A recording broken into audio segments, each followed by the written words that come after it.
우리나라에서 만나는 그 회의 문화는 많은 경우가 리더의 일장 훈시로 시작해서 마지막으로 한마디 더 하는 그런 반복되는 훈시로 끝납니다.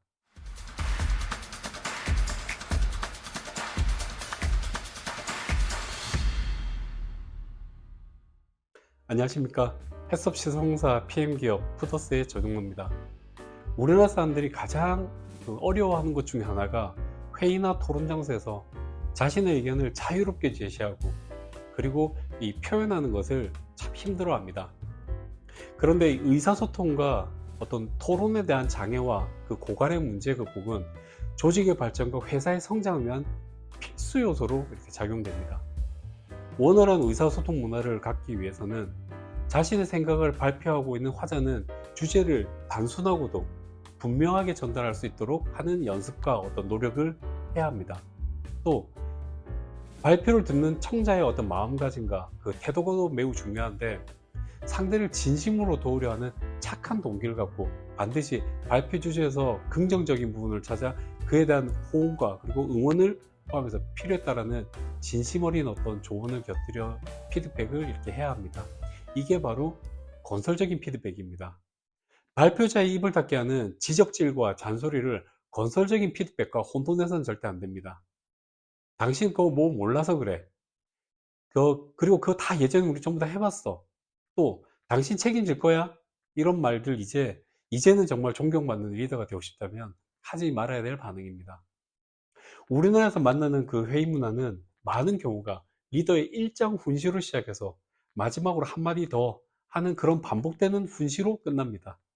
회의는 분명 여러 사람의 의견을 모으는 자리인데 주제도 리더가 자기가 던지고 결론도 본인이 이렇게 내려놓고서는 좋은 의견들 내어보라고 합니다. 의견이 나오면 피드백을 빙자해서 교묘하게 자신의 의견 쪽으로 표를 던질 수밖에 없도록 만듭니다. 행여나 반대 의견이나 비판적인 의견을 말하면 가진 이유를 들어서 호통과 비난으로 발표자의 의견을 아주 묵살해버리는 것으로 그 직원이 마치 자신의 권위에 도전한다고 생각하고 의견을 말한 직원을 망신줘 버립니다. 이럴 때 직원들의 마음은 어떨까요? 그럼 그렇게 잘하시는 너님께서 그냥 묻지 말고 혼자 하세요 라고 그렇게 생각할 겁니다. 이게 회의 맞습니까?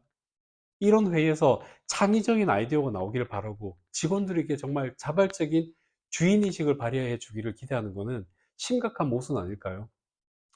네, 부끄럽지만 예전에 제가 그랬었습니다. 이 영상을 보고 있을 직원분들에게 사과 말씀드립니다. 정말 고생들 하셨습니다.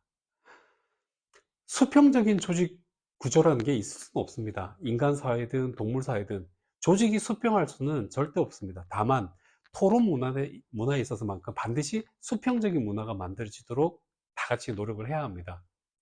조직원들이 자꾸만 말을 할 수 있는 그런 분위기를 이끌어내는 게 존경받는 리더의 역할이고 회사를 발전시키기 위한 그런 어떤 필요 조건입니다.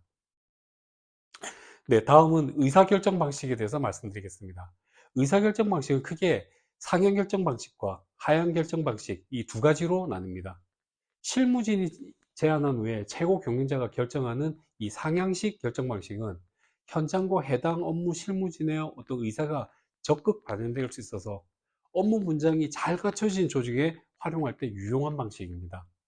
또 이와는 반대로 최고 경영자가 프로젝트 팀장 역할을 해서 빠른 판단과 결정을 내릴 수 있는 장점이 있는 하향식 결정 방식은 주로 중소형 규모 회사들에게 유리한 그런 결정 방식이라고 할 수 있겠습니다.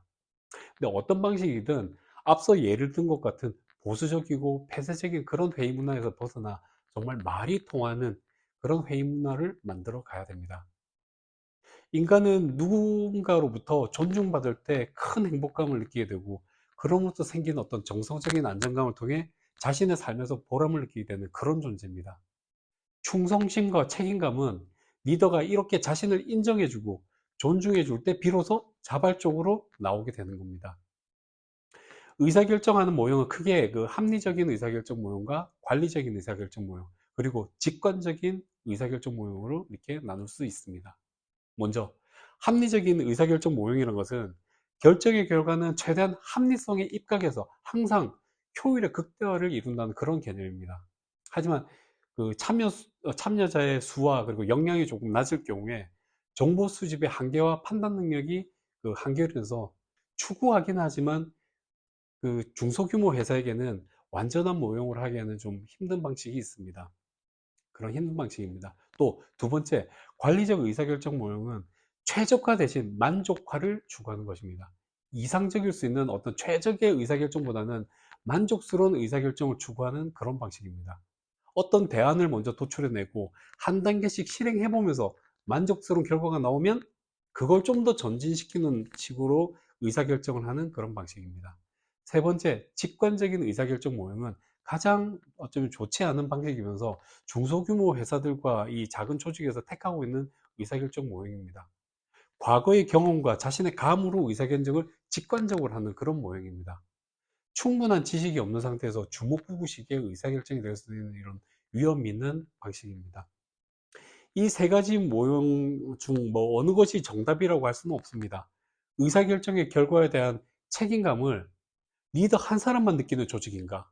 아니면 조직원들 모두가 마치 자신의 일처럼 어떤 결과가 나더라도 함께 감내할 준비가 된 조직인가 하는 게 그게 더 중요합니다.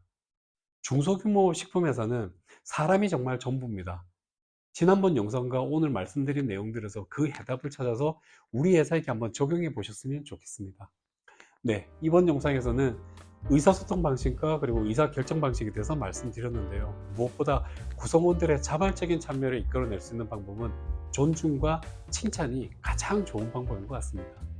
이제 이런 회사 문화가 만들어졌으면 본격적으로 해석 봉사를 위해서는 이제 어떤 업무들이 있고 업무마다 어떤 부서나 전문가가 참여해야 하는지 다음 강의 영상에서 알아보도록 하겠습니다. 네, 감사합니다.